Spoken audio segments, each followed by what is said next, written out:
चौरी चौरा के शहीदों का इतिहास। मार्च 1919 में महात्मा गांधी ने अहिंसक राज्य क्रांति का शंखनाद किया था कि विदेशी वस्त्रों व अंग्रेजी पढ़ाई का बहिष्कार किया जाए और चरखा काटकर कपड़े बनाकर पहनना शुरू किया जाए तो अंग्रेजों को यह देश छोड़ने में देर नहीं लगेगी। हमें गुलामी की जंजीर तोड़ देना उतना ही जरूरी है जितना सांस लेने के लिए हवा। गोरखपुर एक ऐसा जिला था जिसमें कांग्रेस संगठन नीचे से ऊपर तक पूर्ण और मजबूत था। यहाँ ताड़ी, शराब, गांजा और विदेशी कपड़ों की दुकानों पर सत्याग्रह शुरू किया गया था। क्रम में सहजनवा और चौरी चौरा स्थित प्रमुख बाजारों में सत्याग्रह चलाने का निश्चय किया गया। चौरी चौरा उस समय विदेशी कपड़ों का बहुत बड़ा व्यापार था, इसलिए यह स्वाभाविक था कि यहाँ सत्याग्रह काफी गंभीरता और विशिष्ट तैयारी के साथ शुरू किया जा सकता है। लगातार 2 माह तक समाज सेवकों के जत्थे विदेशी कपड़ों की दुकानों, ताड़ी व शराबों की दुकान पर धरना देते रहे और पुलिस वाले जमींदारों की मदद से सत्याग्रहियों पर धुआंधार लाठी बरसाते रहे।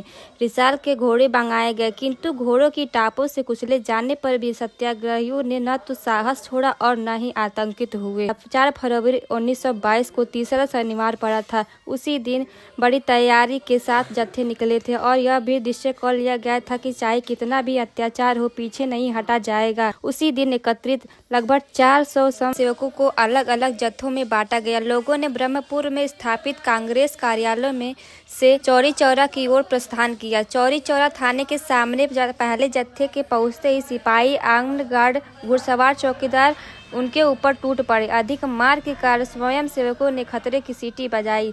इसे सुनकर स्वयं सेवक वहां पहुंच गए। पुलिस ने गोलियां चलानी शुरू कर दी। गोलियों की आवाज और घायलों की कराह ने मिलजुल कर एक असत्य वातावरण की सृष्टि कर दी। उस दिन की गोली वर्षा से कई सत्याग्रही मरे और सैकड़ों घायल हुए। अपने साथियों को मरता देखकर स्वयं सेवक भड़क उठे और उनका क्रोध प्रचंड दावाग्नि के रूप में प्रस्फुटित हुआ। पुलिस की गोलियां खत्म हो गईं और वे थाने में जा छिपे। किसी ने मिट्टी का तेल डालकर थाने में आग लगा दी। देखते ही देखते भीतर बंद पुलिसकर्मी एवं दरोगा के साथ थाना धुक कर जल उठा। थोड़ी देर बाद वहां केवल राख शेष रहा।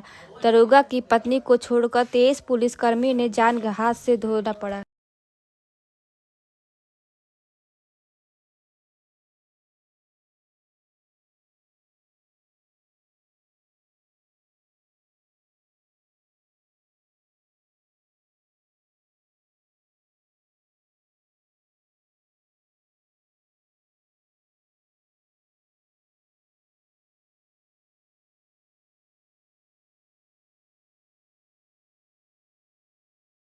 गांधी जी ने इस घटना से विचलित होकर सत्याग्रह आंदोलन स्थगित कर दिया।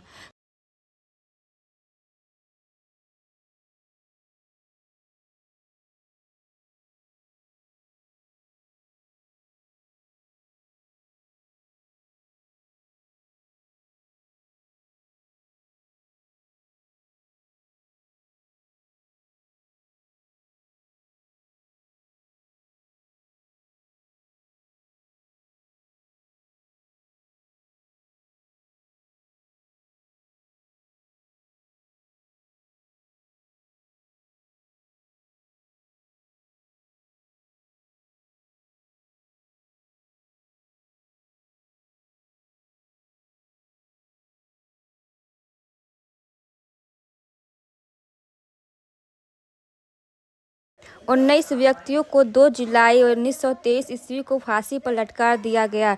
इन 172 लोगों में से 151 लोगों की जान बचाने वाले वही मदन मोहन मालवीय जी सन 1916 ईस्वी में एशिया के सबसे बड़े आवासीय विश्वविद्यालय, जिसको आज हम काशी हिंदू विश्वविद्यालय BHU के नाम से जानते हैं, की स्थापना की थी। इनका